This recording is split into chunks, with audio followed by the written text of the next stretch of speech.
¿Qué tal? Muy buenas noches, señoras y señores. Hoy vamos a hablar de un clásico, podríamos denominarlo así en los programas de salud, vamos a hablar de la hipertensión arterial. Pero ojo que no por ser un clásico, no por ser un tema recurrente que abordamos de vez en cuando, no es la primera vez que lo tratamos en este programa, hemos de restarle importancia, no porque sea algo relativamente común, lo de tener la tensión alta es una cuestión baladí, ni muchísimo menos. Hay que pensar que más del 20% de la población mayor de 40 años tiene problemas de hipertensión y que la hipertensión en sí misma es un problema muy serio, es un problema de salud muy serio. Es por tanto un asunto que debemos de tratar periódicamente en este programa, por aquello de que las audiencias en televisión también son cíclicas y periódicas y posiblemente quien nos esté viendo hoy no nos haya visto en ocasiones anteriores, ¿no?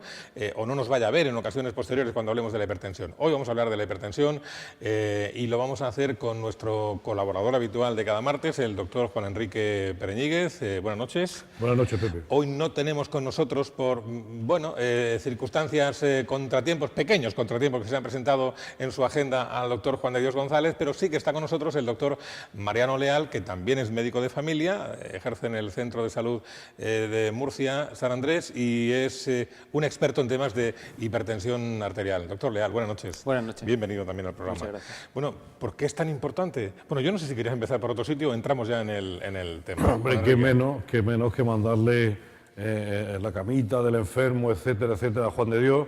Y lo único que esperamos de él es que el próximo programa esté aquí dándome vara de lo que se trata y que se ponga bien enseguida. Yo, las cosas que le pasan a Juan y a ti también te pasa, pues la verdad es que nos hace sufrir. Y, en fin, estamos enamorados de él, pero no tanto. Así que, Juan, ponte bueno y a trabajar y a funcionar y tal. Yo soy optimista y creo que en breve estará con nosotros. Pero qué menos que un recuerdo, ¿no? Seguro que además nos estará viendo, naturalmente que sí. Decíamos, doctor Pereñíguez, Juan Enrique, ¿por qué es tan importante la hipertensión arterial? ¿Por qué es un tema ¿por qué hablamos de la hipertensión de vez en cuando? ¿Por qué la hipertensión es un asunto que sale en otros muchos programas? Sí. Por ejemplo, hace 4 semanas, estábamos hablando con una nefróloga de las enfermedades renales y también salió el tema de la hipertensión. Y en otros muchos temas, ¿por qué está tan presente en todos los ámbitos de la salud la hipertensión? Si me permites también, quiero agradecerle a Leal su actitud ante la invitación de este programa, y él sí fue desde el comienzo y yo, que tengo la cabeza mal, ¿te acuerdas que te abordé un día? Oye, tenemos que hablar de la tensión arterial, y me dijo, Juan, que esto ya lo he cerrado con Juan de hace un tiempo, ¿cierto, no? Leal es un erudito, no solamente es médico, ¿no? Tiene otra licenciatura, ¿eres? Sí, licenciado en Derecho. Abogado también. Por vocación. Ejerzo la medicina, pero también estudié Derecho. ¿Más vocación por qué? ¿Por el derecho? Por la medicina. Ah, por la medicina. Bueno, mi profesión es médico, pero como hobby estudio Derecho. Vamos a resumirlo todo en que le interesa el derecho a la salud, que es algo que tenemos todos, ¿no? Efectivamente. Bueno, también, por supuesto que me interesa, por supuesto. El derecho a la salud. Antes de continuar, un saludo también a Juan de Dios y desearle que se ponga bien lo antes posible. Muy bien, seguro que le ha llegado, porque yo creo a ciencia cierta que nos está viendo esta noche. Yo, antes de comenzar o empezar o responder a tu pregunta de la importancia que tiene la hipertensión en el mundo del riesgo cardiovascular, los problemas vasculares, etcétera, etcétera, a mí me gustaría que Leal definiera algo, en fin, que estamos todos los días, que es la tensión arterial, porque todo el mundo estamos con la hipertensión. O sea, sí, que tú estás tensión alta, pero la tensión, ¿qué es la tensión? La tensión es la presión que soportan nuestras arterias mientras circula la sangre, así de sencillo, como si fuese una cañería que tenemos en casa. ¿La presión con la que circula la sangre? Sí, la presión con la que circula la sangre. Si hay un exceso, es malo. Si tú una tubería que está preparada para una determinada presión le metes de más, con el tiempo se estropea antes y puede acabar rompiéndose y dando problemas. El mismo símil se puede aplicar a la salud. Por eso es mala la presión arterial. Claro. Y sobre todo la hipertensión mantenida. El exceso de presión arterial. El exceso. El defecto también. Pero ¿quién marear. Produce la tensión? ¿Cómo? Es decir, cuando uno tiene una cañería, hay algo que le está tirando el agua. El motor, el corazón, efectivamente. El corazón es el que le mete presión a las cañerías de nuestro cuerpo. Entonces, cuando el corazón, por lo que sea, mete más presión de la cuenta o las cañerías están rígidas y no soportan la fuerza que le mete el corazón, hay una hipertensión arterial. Las cañerías se van dañando y deteriorando poco a poco. Y si lo dejamos muchos años, podemos tener problemas cardíacos, renales, oftalmológicos, de todo tipo. Y el problema que tiene es que muchas veces, al principio, no se nota. Tú estás perfectamente, no sabes que tienes la tensión alta y a lo mejor pasan años y ya te da problemas. Por eso es lo importante, que es lo que pregonamos los médicos de familia, hacer un control periódico de la presión arterial. A un paciente joven y sano, cada 2 años le tomamos la presión arterial, aunque no nos lo pida por nuestros programas, para detectar esa hipertensión antes de que haga daño a nuestro organismo. Luego la tensión arterial es porque si no tuviéramos tensión nos moriríamos. Efectivamente. Es decir, la tensión arterial es algo tan sencillo como que el corazón, que es la bomba, va en la sístole, ¡bum!, por la aorta, tira la sangre a todo el organismo. La sangre la tira a todo el organismo para que se riegue y le lleguen los alimentos y le llegue el oxígeno, etcétera, etcétera. Es decir, la tensión arterial es buena.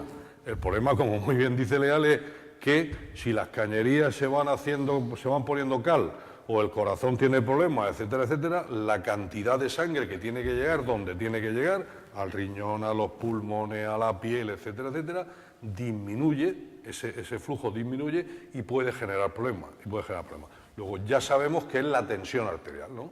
Es decir, y luego dentro de la presión arterial o de la tensión arterial tenemos las dos modalidades, la hipertensión, la tensión alta y la baja, ¿no?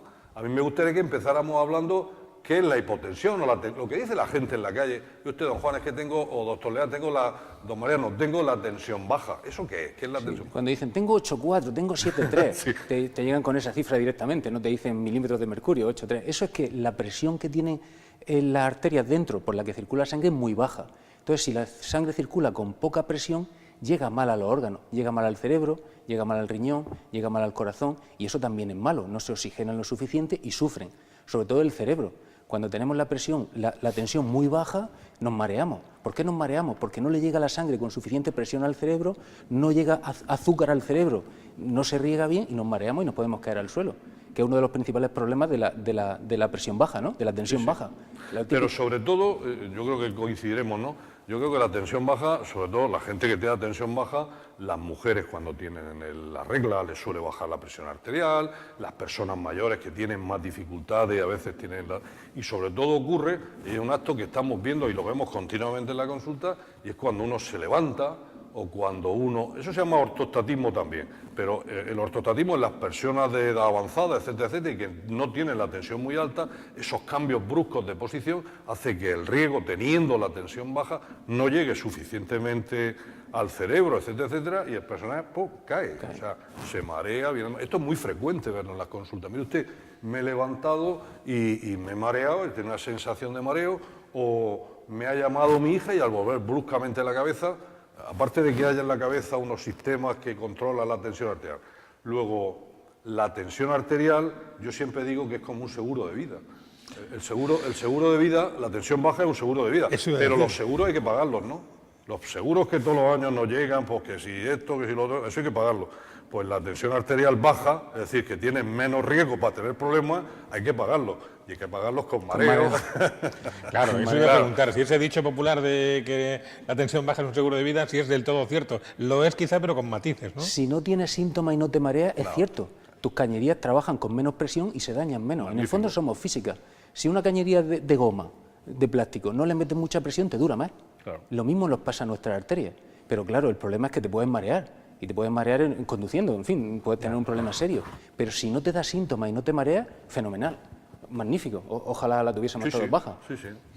Ese es uno de los precios que yo creo que paga la sociedad actual, etcétera, etcétera, porque un feto, un niño, a no ser que haya algún problema de fondo, normalmente suele tener una tensión muy baja, porque sus cañerías, sus arterias están inmaculadas y la sangre funciona con una presión arterial, etcétera, etcétera, etcétera, ¿no?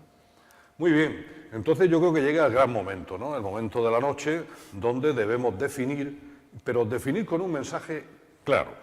Y lo digo porque los médicos somos muy aficionados a poner leve, moderado, alto, un poco más, un poco menos. ¿Cuándo podemos decirle a una persona, Leal, que es hipertensa? Hombre, no existe una cifra exacta, depende si es diabético, si padece del riñón y tal, pero podríamos decir 14,9. La persona que tiene más de 14,9, por lo menos debería consultarlo con su médico. Ahí se ha encendido como un piloto. Consulte usted a su médico. Y el médico tiene que valorar si en ese caso precisa tratamiento o medida higiénico-dietética o qué se hace. Pero si quisiésemos dar una cifra, yo creo que sería esa la más consensuada por la guía. Coincido totalmente. En un diabético tiene que estar por debajo, en uno que padece del riñón también. Pero en general esa cifra, para no liar a nuestros pacientes. Vamos. Luego, Pepe, cuando en otros programas te preguntamos cuál es la tensión arterial, haz el favor de no equivocarte cara a nuestros pacientes. ¿Te acuerdas que te pillé en un renuncio no hace mucho tiempo? Claro. 14,9, 141 es tensión alta, 91 es tensión alta, 14,9 consulte, etcétera, etcétera, etcétera. Luego ya tenemos que el personal, cuando tiene una tensión arterial por encima de 14,9, menos lo que tú dices de las personas con las que luego hablaremos, de que tienen que llevar especialmente un poco más de cuidado, es 14,9. Y eso yo creo que es lo que tenemos que transmitir a la audiencia. Oye, y una pregunta, 14,9, ¿no? Yo creo que deberíamos repetirlo continuamente durante todo el programa. 14,9, consulte a su médico. Consulte a su médico y ya está. Y luego hay una cosa que sobre todo genera en la gente mucha ansiedad, mucha inquietud, ¿no? Y es que una frase que se oye cada vez menos, y se oye cuando se viene de algún sitio de una vecina, que sabes tú que es un agente de salud de primer nivel, el vecindario es fundamental, ¿no? Es que tengo la tensión arterial junta, ¿eh? Es decir, la máxima, ¿eso es peligroso, no es peligroso? Quiero decir una cosa antes de que conteste el doctor Mariano Leal. Si nuestros espectadores oyen ruidos de fondo mientras conversamos con el doctor Pereñíguez y el doctor Leal, que no se preocupen. Estamos haciendo una serie de obras y de reformas aquí en la sede de Televisión Murciana y a veces es difícil hacer coincidir nuestro trabajo con el de los operarios, carpinteros, albañiles y, en fin, mientras los ruidos no perturben nuestro diálogo, los mantenemos. Si van a más, ya veremos lo que hacemos, pero que sepan que esos ruidos se deben a unas obras de remodelación que estamos haciendo aquí en la casa, por dinamizar el sector de la construcción, que ya saben ustedes que el gobierno que hay que dinamizarla, no es por otra cosa. La tensión, la diferencia que debe haber entre la máxima y la mínima, alta y la baja. En principio eso no tiene valor clínico. En lo que nos fijamos nosotros es en lo que tiene de alta, en lo que tiene de máxima y en lo que tiene de mínima. La diferencia tiene mucho menos valor. De hecho, nunca pueden estar juntas. La sistólica y la diastólica nunca pueden ser iguales o estar excesivamente juntas. Nos fijamos en las cifras por separado y muchas veces se debe a errores de medida, porque a veces medir la presión arterial, la diastólica sobre todo cuesta más, porque en fin, tiene su técnica y tal. A veces si la medida no es correcta te puede dar muy juntas la alta y la baja y confundir, pero en principio no debe de preocuparnos más la cifra de máxima y de mínima que si están juntas o no. Vale. Por ejemplo, una tensión normal, hemos dicho antes que 14,9 consulta a su médico, no se nos olvide eso. Un nivel de tensión normal, ¿cuál sería? 12,8. 12,8. 12,8, perfecto. Y hay también una regla que marque un poco cuál debe ser la diferencia, aunque ya lo he explicado, entre la máxima y la mínima, eso que dicen que no, la mitad más menos 1. No, eso no tiene evidencia científica. Vamos. Vale. 12,8 sería un nivel normal. Óptimo. 14,9 consulta a su médico. Óptimo. 12,8 óptimo. Óptimo, pero donde nos movemos en el límite de la enfermedad, para decirlo de alguna forma, no de la enfermedad, de asumir un riesgo. De asumir un riesgo es 14,9. Muy bien. No pasar nunca de 14,9. Bien. Luego ya hemos definido que era la bomba, porque se produce la tensión arterial y a partir de qué cifras podemos considerar a las personas con riesgo cardiovascular de tener problemas. Muy bien, Pepe apuntaba de que la prevalencia de la hipertensión en general es muy elevada en España y especialmente en la región de Murcia, ¿no? Tú has estado hace nada en un Congreso Nacional de Hipertensión, el famoso Congreso de la Selela, y seguramente vamos a hablar de muchas novedades que tú nos vas a traer y nos vas a decir. Bien, pero de alguna forma, y quiero que comente esto, ¿cómo llegamos al diagnóstico de hipertensión? ¿Vale con una cifra de 14,9? ¿Cuál es el procedimiento? Hombre, lo primero es la alarma, ¿no? Que el paciente nos dice, tengo 14,9, tengo más, me la he tomado en la farmacia, me la ha tomado mi vecina, me la he tomado con mi aparato, o que se la tomemos nosotros en consulta. A través de esa medida, normalmente lo que nosotros hacemos es una triple toma. O sea, se la tomamos 3 veces en condiciones óptimas, o sea, que esté el paciente 5 minutos sentado, lo más relajado posible, se le toma varias veces y se hace la media, y se hace una triple toma. Y ya si siguen saliendo las cifras altas, pues ya hacemos el diagnóstico de hipertensión, porque por una cifra alta de forma aislada, eso es normal. Nosotros vamos corriendo por la calle a hacer la compra, vamos con las bolsas y nos tomamos la tensión en ese momento y a lo mejor tenemos 16,10, no pasa nada, es normal, o sea, hay que tomarla de forma correcta. O sea, lo que nosotros hacemos entonces es un diagnóstico tomándola de forma óptima, una triple toma. Pero eso es así, y, es decir, hay que tomar varias veces la tensión arterial y como tú dices, no es pase usted, le tomo la tensión, no. Hay que relajar al personal, que esté tranquilo. Ahora hablaremos de la hipertensión de bata blanca, que nos creíamos que era poco, pero resulta que hay mucha hipertensión simplemente por el hecho de ver una bata blanca, ¿no? Entonces le tomamos varias veces la tensión y tenemos una cifra sospechosa. La gente tiene mucha afición, o el personal o el público tiene mucha afición a tomarse la tensión en las farmacias y el vecindario. Y aparte del vecindario, a comprarse aparatos o para tomarse la tensión arterial. ¿Tú tienes alguna recomendación con respecto a ese tipo de aparataje? ¿Prefieres los de la muñeca? ¿Prefieres los del brazo? ¿En el brazo derecho tomarse la tensión? ¿En el brazo izquierdo? Hombre, los aparatos más recomendables para tener en casa son los de brazo. Los de muñeca tienen una gran ventaja, que es que son muy cómodos. Pero si tienes las arterias ya un poquito más rígidas o se te cae, que es más fácil y tal, pueden perder bastante sensibilidad. El mejor es el aparato de brazo. Normalmente se toma en el brazo no dominante, pero en principio, porque nunca tenemos exactamente la misma presión arterial. Perdón, ¿el brazo no dominante cuál es? ¿Cómo lo entendemos? El derecho, si eres diestro, el derecho es el dominante. Bien, bien. Pues en el otro. Siempre hay una pequeña diferencia porque nuestras arterias no son simétricas. Pero vamos, lo más importante es que el aparato sea de brazo, esos son los más fiables. Sí, también hay un condicionamiento anatómico, ¿no? Y es que cuando el corazón suelta su golpe del ventrículo, que es cuando sale de la aorta la sangre, pues la aorta y el brazo izquierdo están más cerca y teóricamente tiene que estar un poco más alto en el izquierdo que en el derecho, ¿no? Efectivamente. Es así, bueno, pero bueno, que normalmente se pone en el brazo izquierdo y yo creo que la recomendación, si tuviéramos que hacer las diferencias, como tú dices, Sí, son mínimas. escasísimas y hay que estar muy atento a la jugada para ver, hay problemas que se derivan de tener una tensión en un brazo y una tensión en otro, etcétera, etcétera. Y bueno, pues como muy bien dice Mariano, pues tomamos 2 o 3 veces, incluso recomendamos a la gente que se tome la tensión con un aparato fiable en su casa, que lo apunte y vamos llegando al diagnóstico de la hipertensión. Más de 3 tomas, etcétera, etcétera. Y ahora quiero que comentemos una cosa que se está poniendo de moda, entre comillas, porque no es una moda, es una realidad probablemente necesaria y dentro de unos años va a ser casi sistemática, que es la medición esa de las 24 horas. Eso cuéntanos. El mapa. Bueno, eso es lo que cuando el médico le dice, le he indicado un mapa. Un mapa quiere decir monitorización ambulatoria de la presión arterial, no es un mapa de geografía. carretera. Entonces, esa medición tiene una gran ventaja. Primero, que se hace cada 24 horas. Cada 20 o 30 minutos el aparato de forma automática te toma la presión arterial. O sea, te ponen un manguito, te ponen como una radio en la cintura. Lo llevas puesto permanentemente. Lo llevas 24 horas. Y el aparato solo, cada media hora o cada 20 minutos, según te programen, te toma la presión arterial. Ahí no existe ni hipertensión de bata blanca, como ha dicho el doctor Pereñigues, que es muy importante, que por el mero hecho de ver una bata blanca, y te lo va haciendo a lo largo de todo el día, dependiendo de las condiciones en las que tú trabajas, vives, tal, y sobre todo por la noche. La presión arterial por la noche es muy importante. Pues es muy importante que haya una caída de la presión arterial. Eso sin el mapa no se puede ver, pues no te va a despertar por la noche para medirte la presión arterial. Entonces, esa es la forma que más valor aporta para el diagnóstico de la presión arterial, hacerse el mapa, la medición durante 24 horas. Tiene el problema de que hay que disponer del aparato, hay que llevarlo 24 horas, luego el médico tiene que, con un software informático, transcribirlo, pero es la forma diagnóstica que más valor tiene. Y para el diagnóstico de hipertensión de bata blanca y de hipertensiones raras, que diríamos, refractarias y raras, es lo que ese método de medida. el método, sí, sería como el patrón oro, hablando así en términos coloquiales, sería como patrón oro.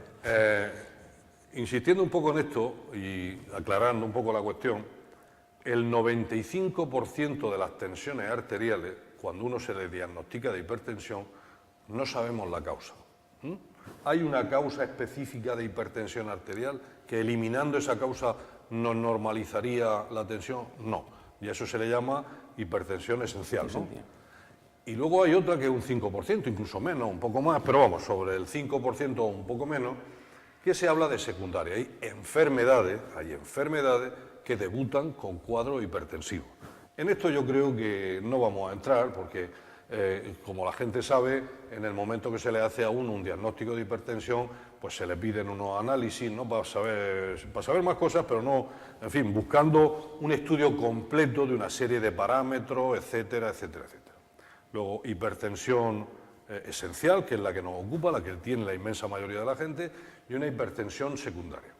Entonces, siguiendo el hilo conductor, pues, como muy bien decías tú, Mariano, pues la gente se toma 3 o 4 veces la tensión y un tema muy importante en el que quiero insistir en lo que él apuntaba, lo que él ha dicho, y es que la tensión, como todo en la vida, lleva un ritmo. Es decir, el ser humano por la mañana, durante el día, está preparado. Nuestros ancestros era cuando cazaban, cuando nos poníamos en tensión. Ahora se pone uno una corbata y tiene que ir al banco y tiene que sufrir. Es decir, la tensión de alguna forma nos mantiene en un estado de alerta suficiente para dar respuesta a nuestros problemas.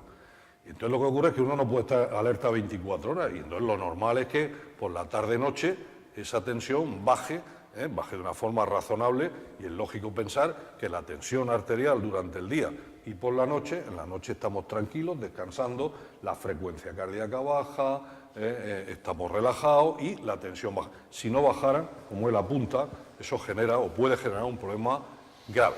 Y eso nos lo dice también la medición ambulatoria, el MAPA, el famoso control de 24 horas.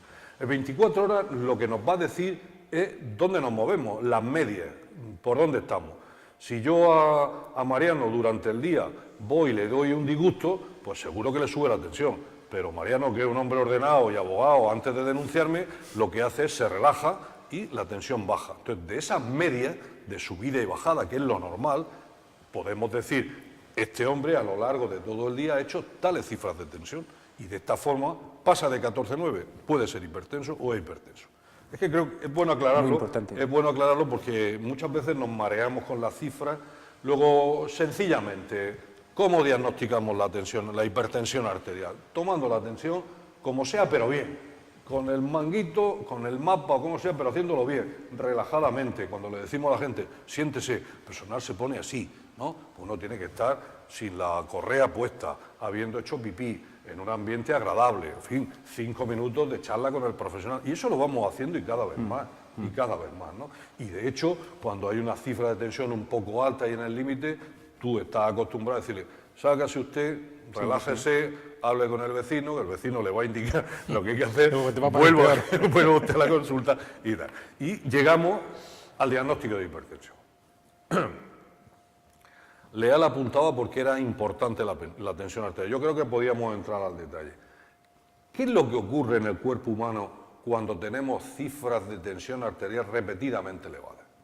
Pues sobre todo, aparte de dañarse los órganos, como ahora vamos a citar, sobre todo las arterias. Las arterias envejecen antes. Eso sería lo primero que yo creo que habría que decir. Las arterias trabajan con más presión, las capas musculares que tienen las arterias se hacen más grandes y envejecen antes. A la larga se acaban estrechando y acaban obstruyéndose. Es un proceso a largo plazo, con los años, pero va produciendo un deterioro general que acabamos con complicaciones. Luego el corazón también, las paredes del corazón, al trabajar con más presión la sangre dentro del cuerpo se hacen más gruesas.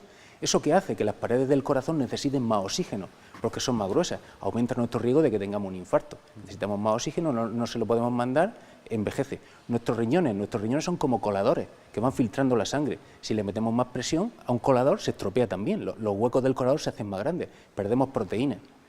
El cerebro, si le meten más presión, tenemos el riesgo de que estalle una arteria y tengamos una hemorragia cerebral, o se obstruyan y tengamos un ictus, por citar algún órgano. El ojo también sufre. O sea, el aparato, las arterias a nivel de las extremidades, de los brazos y de las piernas. Es un deterioro general de las arterias, con complicaciones a nivel de todos los órganos. Es una enfermedad... Todo provocado por la hipertensión. Todo provocado por la hipertensión. A largo plazo, o sea, no pasa en un año ni en dos, pero a la vuelta de 15 podemos tener problemas muy serios. Sí, tú ya sabes mi realismo militante, totalmente de acuerdo. Además, muy brillante la exposición. No, es algo tan sencillo como que si el conducto se va cerrando, porque se van depositando cosas, porque está hipertenso, porque está apretado, lo primero que hace el corazón es aumenta la bomba. La bomba tiene que engorda el músculo. ¿Acordáis de Indurain? Ya lo decíamos en el primer programa, un programa que hicimos hace 3 o 4 años. La bomba crece, el ventrículo izquierdo, como tiene más resistencia para la salida de la sangre, porque el tubo está más estrecho, se va engordando, va tirando para mantener los niveles. Ese engorde tiene varios problemas, y es que efectivamente llega un momento en que el corazón tiene dificultades, y el riego, que es lo que tú apuntabas, periférico, es decir, al propio corazón por las arterias coronarias, o al riñón, o al ojo, etcétera, etcétera, se ve afectado. Y esto, de ese 20-25% de murcianos que tenemos hipertensos, se hacen los diagnósticos ya con relativa rapidez y frecuencia, se trata a los murcianos, luego hablaremos del tratamiento, se trata a los murcianos, y una vez que se le ha diagnosticado a un murciano hipertensión, ¿tú crees que se le da una respuesta? Hombre, habla con lo que tu experiencia profesional. Hombre, aproximadamente la tercera parte de la población adulta, bueno, somos, o si no lo somos, nos falta poco, hipertensos. La tercera parte de la población, ¿no? Aproximadamente, sí, un 30%, un 25%, 30%, o sea, es extremadamente prevalente. Vamos, es muy frecuente. A lo mejor de los que hay, a lo mejor lo sabemos en las 2/3 partes. Hay muchos que no lo sabemos todavía, a lo mejor hay una tercera parte que no lo sabemos. Y de los que lo sabemos, están tratados las 2/3 partes. O sea, hay una tercera parte que se sabe pero no se tratan, o porque no toman la medicación, o porque no van al médico, o porque no se les hace caso, no se tratan. Y controlados hay muy poco, a lo mejor el 20%, por el 20-25% anda el porcentaje de hipertensos conocidos y controlados, porque muchos están tratados pero no están bien controlados. A veces por la inercia clínica, porque muchas veces le echamos la culpa al paciente, pero a veces también somos los médicos, a veces porque no toman la medicación, porque no hacen mucho caso en las medidas higiénico-dietéticas, que es punto clave, el ejercicio, luego si hablamos de eso, sí, claro. Eso es fundamental. Eso se le da más importancia a la pastilla a veces que al ejercicio. Y luego a veces por la inercia clínica. Viene el paciente a la consulta, bueno, tiene usted 14,5, 9,5, en la próxima visita le ajusto el tratamiento, y así vamos próxima visita, eso es lo que se llama la inercia clínica. Se influyen muchos factores, el paciente que no tome la medicación bien, que nosotros practiquemos la inercia clínica, que no cumplan las medidas higiénico-dietéticas, que son más importantes que las pastillas, que los comprimidos. Es un multifactorial. Sí, totalmente en el tema. La inercia es la rutina. La rutina. Me tomo la pastilla, que sea lo que Dios quiera, o en fin, y el médico pues toma otra pastilla o no se la tome. El otro día decíamos en la tele que yo creo que ya está bien de culparnos y de flagelarnos. El responsable de la salud es el paciente y uno mismo, ayudado por su médico. Yo es como lo veo, lo he visto siempre así. Es decir, lo que no podemos hacer es la descarga de la salud en el médico, no. El médico que me arregle los problemas de salud, no. Tiene que haber un compromiso personal, individual y claro de que no solamente en el tema de la tensión, el tema del azúcar, el tema del colesterol y tal, por lo que hablaremos de las medidas higiénico-dietéticas, que las tiene que hacer el paciente y uno tiene que mentalizarse de que eso tiene que ser así, ¿no? Entonces, aparte de la inercia, como tú muy bien decías, es decir, bueno, me tomo la pastilla y parece que me he justificado el día, ¿no? Hay otro problema, y es que todos los años las arterias y el corazón se va haciendo un año más viejo. Y entonces hay más problemas, porque la máquina de 20 años no es la máquina de 70. Y las arterias de 18 años no son las que tienen 70. O sea, los cuidados tienen que ir aumentando, Y estamos dando vuelta a la hipertensión, a la prevalencia que tiene, al problema, etcétera, etcétera. Pero la hipertensión, al fin y al cabo, es un factor de riesgo, ¿no? A mí me gustaría que hablaras de la importancia de la hipertensión como riesgo o como factor de riesgo en el marco del resto de los factores. Doctor Leal, como decía aquel programa de televisión, contéstenos después de la publicidad, ¿vale? Vamos a hacer una pausa habitual en esta parte del programa, estamos en la mitad más o menos, un poquito más, y a la vuelta le preguntamos al doctor Leal por la hipertensión como factor de riesgo en el conjunto de otros órganos del cuerpo. Volvemos enseguida.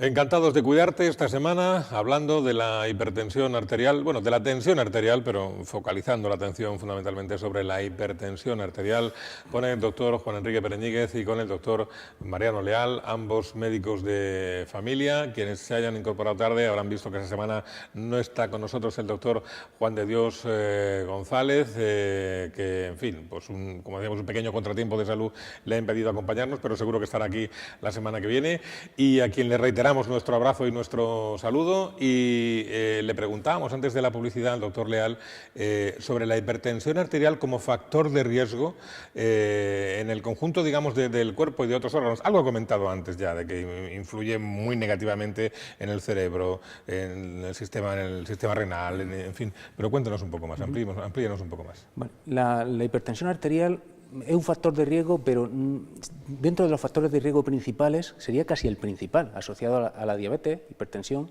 tabaquismo y colesterol alto. Pero claro, los factores de riesgo, el tema es que no se presentan siempre solos, normalmente se presentan asociados. Es muy difícil que una persona sea solamente hipertensa, normalmente o fuma, o es diabética también, o tiene el colesterol, que más de la mitad de la población lo tiene alto. Entonces, no hablamos realmente de una persona hipertensa, hablamos de una persona con alto riesgo cardiovascular, con más de un factor de riesgo, y si además está obeso, hasta con un síndrome metabólico, que es un diagnóstico ahora muy de moda en el campo de la medicina, que se asocia a hipertensión, diabetes, colesterol alto, triglicéridos, se asocia. ¿Qué es lo que...? Mariano, muy importante, porque alguna vez lo repetimos. Y la obesidad. Y la obesidad, es decir, claro. la gordura. Es decir, lo que justifica que médicos como tú, gente importante como tú, le mida a la gente la barriga. Muy importante el perímetro de cintura, porque a nuestros pacientes a veces, el que tiene un poquito de todo no se asusta. La tensión un poquito alta, un poco de azúcar, un poco de colesterol y el perímetro de cintura un poco grande. Bueno, si tengo un poco, no pasa nada. Pues ese paciente es de los que más riesgo cardiovascular tiene, porque los factores de riesgo no se suman, se multiplican. Entonces, si tienes un síndrome metabólico, tu riesgo cardiovascular es muy alto y solo tienes un poco de todo, no tienes nada disparado. A lo mejor es mejor tener un factor de riesgo relativamente mal controlado que tenerlos todos un poquito altos, porque eso se multiplica. Y es lo que nosotros intentamos hacer en atención primaria. O sea, el control del riesgo cardiovascular del paciente, no tratar solamente un factor de riesgo, sino intentar tratar su riesgo cardiovascular, que lo estamos tratando todos. Y la hipertensión sería realmente uno de los principales. Pero sin olvidar, como ha dicho el doctor Pereñíguez, la obesidad. O no la obesidad de un obeso mórbido, un gordo como conocemos, sino el típico perímetro de cintura alto, la barriga de la felicidad. Eso supone un riesgo cardiovascular bastante aumentado. Además, al hilo, perdona mi didáctica primitiva, pero yo creo que la gente lo entiende bien, ¿no? Es decir, en un tubo tenemos un tubo hipertenso, es decir, que está apretado. A eso le echamos una miaja de diabetes que lo que hace es que rasca, porque arrasca la arteria. Además, ahí rápidamente se deposita el colesterol. Y para arreglar todo eso llegan las plaquetas a hacer hay un magma. Y entonces ese conjunto se va cerrando. Luego, un diabético hipertenso y como tú dices con el colesterol es muy frecuente, es muy frecuente. Pues imaginaros un poquito de tensión, más un poquito de colesterol, más un poquito de tal, y la arteria que estaba así va haciendo así. Y cuando se cierra no llega sangre. Al no llegar sangre vienen los problemas. Y la hipertensión muchas veces es el origen de todo, la obesidad y la hipertensión como factor de riesgo cardiovascular es muy, muy importante. Y hablamos de riesgo cardiovascular para que lo entienda la gente, de algo que se puede medir. Los médicos podemos medir el riesgo. Y cuando hablamos de riesgo es, en 10 años, la cantidad o la posibilidad o las probabilidades de que una persona desarrolle un infarto o una hemorragia cerebral. Fijaros hasta qué punto médicos como Mariano han trabajado para llegar a estas conclusiones. Es decir, podemos medir el riesgo y podemos utilizar terapéuticas que no solamente son medicamentosas, que no solamente son con pastillas, para que ese riesgo vaya reduciéndose. Luego, muy importante y muy interesante lo que has dicho. Es decir, un poquito, pues un poquito y voy sumando y al final... Multiplicando. Claro. Que es el problema, que multiplicamos. Claro. ¿Cuáles son los tratamientos con los que se combate hoy la hipertensión? Hombre, los tratamientos. Si hablamos de tratamiento, todo el mundo piensa en comprimidos, en pastillas. Quizá no sea lo más importante. Lo más importante es el estilo de vida, que es por lo que siempre hay que empezar, lo que siempre recomendamos y lo que casi nunca se hace caso, porque es lo más difícil. Más fácil tomarse la pastilla y me olvido y luego hago lo que quiero. O sea, el tratamiento sería lo más importante, las medidas higiénico-dietéticas, la dieta y el ejercicio. Luego, si queréis, ahondamos un poquito en el tema. Y bajada de peso si hay obesidad o sobrepeso. Si con eso no se consigue, normalmente le damos un margen, 2 o 3 meses, entonces se debería de aplicar el tratamiento farmacológico, la pastilla, que es lo más cómodo, lo que a todo el mundo, le gusta entre comillas, ¿no? Lo más fácil no es hacer ejercicio, tomarte la pastilla. O sea, pero el tratamiento se basaría sobre todo en la medida higiénico-dietética. ¿Cómo es la regla esa de que por cada kilo de peso que se pierde baja la tensión? También no hay una fórmula más o menos establecida ahí. Si pierdes 10 kilos, te va a bajar, pues a lo mejor de 14 a lo mejor te baja 12,5 si pierdes 10 kilos. Y la mínima, pues a lo mejor de 9 te baja 8. O sea, en números redondos, por cada 10 kilos un punto de tensión, más o menos. Pero eso es entrar en una dinámica que no. Sí. Lo que interesa es lo siguiente. Por ejemplo, un caso muy cercano, vaya mío. Yo soy hipertenso. Mi padre era hipertenso, mi madre es hipertensa, etcétera. Yo, como habéis visto, que salgo ahora magnífico en televisión... Siempre, bueno, pero ahora siempre se ha acentuado el tema. Momentos mejores. He perdido 10 kilos. Me he puesto a dieta porque me hacía falta ponerme a dieta, etcétera, etcétera. Sigo con la dieta. una dieta magnífica, que estoy tolerando magníficamente en manos de un profesional, de gente que sabe lo que lleva entre manos, y resulta que mi presión arterial está bajando con mi peso y seguramente tendrá que valorar mi médico de familia tendrá que valorar si baja la dosis de las pastillas. Pero esto lo estamos acostumbrados a verlo, es decir, pacientes que debutan, que a la vez los vemos con 40 años o con 45, que son obesos, diabéticos, hipertensos y con el colesterol. Hacen una dieta en condiciones, y hacer una dieta en condiciones no es morirse, porque en Murcia es que es muy difícil hacer una dieta, pero una dieta sin morirse, y al final es que controlan todos sus factores de riesgo con dieta. Y dieta es dieta y además ejercicio físico, claro. Entonces, a mí me gustaría que hablaras del programa que hay en la Comunidad Autónoma, que yo creo que es un programa muy interesante, el programa Activa. Sí, no, coméntalo. Sí, bueno, en la Comunidad Autónoma, lógicamente, a través de la Consejería se está incentivando de forma activa el ejercicio, por lo importante que es. Entonces existe un programa, el programa Activa, donde nosotros los médicos de familia podemos derivar pacientes, donde se les enseña a hacer ejercicio. Porque hacer ejercicio no es vaya usted a hacer ejercicio, sino se les enseña con monitores, 2 o 3 días a la semana, 1 hora, donde se les enseña a qué frecuencia cardíaca tienen que ir, qué intensidad tienen que hacer de ejercicio, sobre todo se les estimula a coger esa dinámica del ejercicio para luego continuarla en casa cuando acabe el programa. Porque se ha visto que el ejercicio, aparte de controlar todos los factores de riesgo, mejora la capacidad de nuestros músculos para tolerar la insulina, nos baja la resistencia a la insulina, que se llama en términos clínicos, que es un poquito la base del paciente que tiene síndrome metabólico, que tiene un poquito de todo. La resistencia a la insulina a veces es la base. Entonces, con ejercicio y controlando eso, le va a bajar la presión arterial, le va a bajar el azúcar si la tiene un poquito alta, le va a bajar el colesterol y todos los factores de riesgo que multiplicaban se pueden quedar en uno, salvo uno, que es la edad. Que ese, como ha dicho antes el doctor Pereñigue, ese es incontrolable, desgraciadamente. Desgraciadamente. Podemos controlarlo casi todo, menos la edad. Y el sexo, varón, también tiene su inconveniente. Pero bueno. Y luego la raza y tal, pero en eso no vamos. Es verdad que existen, para pacientes que estén en tratamiento farmacológico por alguna otra dolencia o enfermedad, existen fármacos que pueden ser perjudiciales para el tema de la tensión o de la hipertensión en este caso, y hay que tener cuidado con eso. Fármacos contraproducentes para la tensión. Hombre, efectivamente, siempre hay algunos tipos de fármacos, bueno, algunos fármacos que por sus efectos secundarios, por ejemplo, los vasoconstrictores nasales, bueno, no voy a decir nombres para no asustar. Sí, los sprays nasales que nos ponemos. El Otrivin. Efectivamente, el Lutabón y tal, que nos ponemos para descongestionarnos la nariz. Son perjudiciales. Pueden subir la presión arterial. El Stocol, por ejemplo. El Stocol. Digo porque 3 cosas, y tú llevas razón, Pepe, se toma con una alegría, sí. Y luego nos llevamos las sorpresas con la tensión, ¿no? Por ejemplo, los corticoides, la cortisona. La cortisona tiene indicación para que la tome un paciente, pero el profesional sabe que si un paciente está tomando cortisona tiene que controlarse mejor la tensión. Pero yo quisiera insistir en el tema de la dieta. Y yo creo que has puesto los 2 grandes pilares como médico de familia: el control del peso y la dieta. Oye, tú sabes, porque eres de Murcia y además eres de la huerta como yo, resulta que en Murcia tenemos unas características especiales en nuestra comida, ¿no?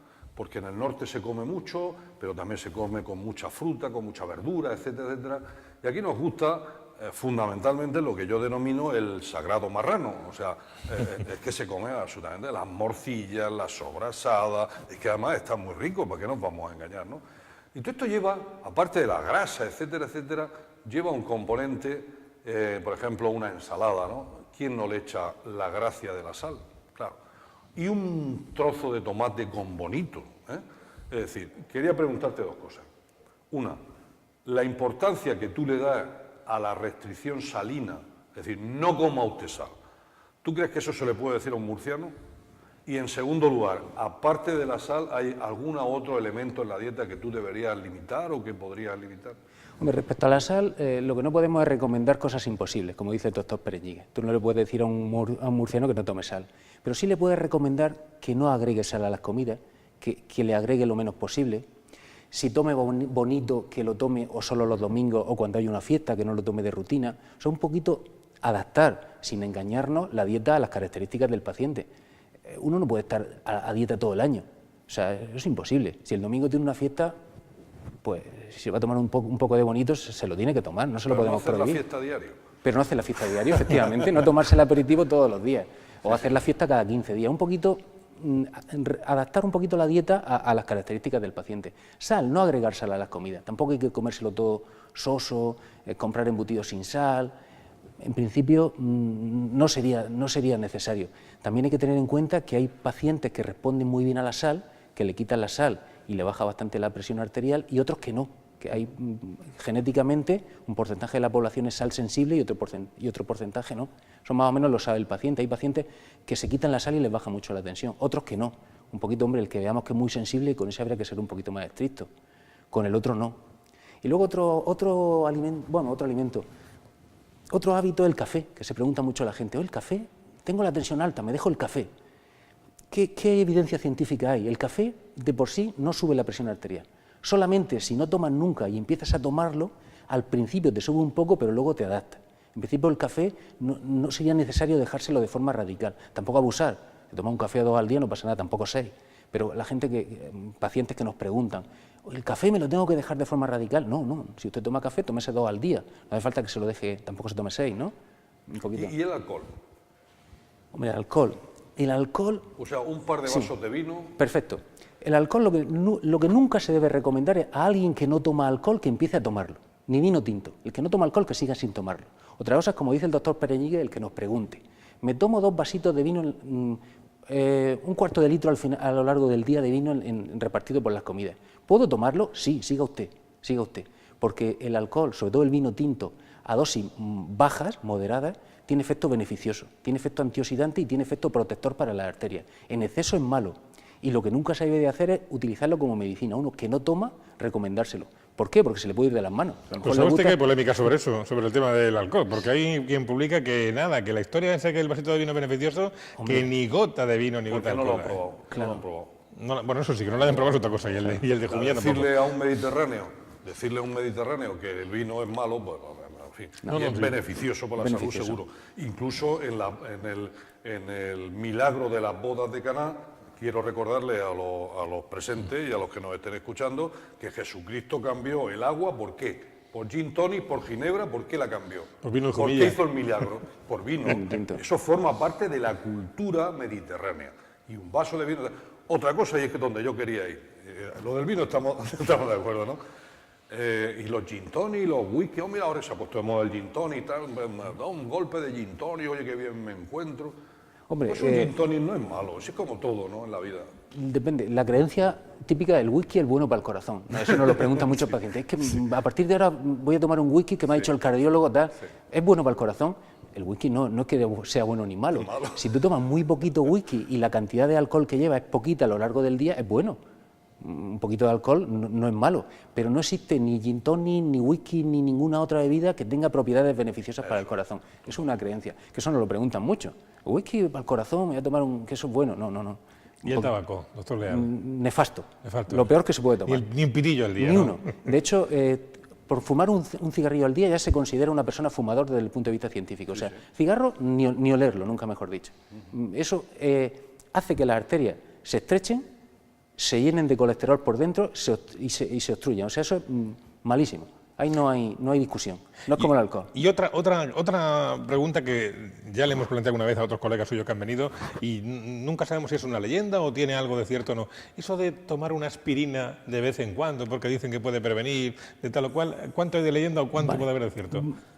Es correcto con indicación del médico. Ah, bien. Por iniciativa propia, nunca. ¿Por qué?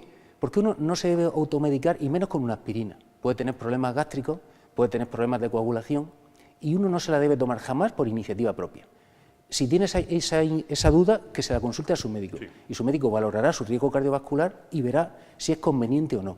Pero ni un cuarto de aspirina, ni un trocico, ni infantil, ni nada, por iniciativa propia, no.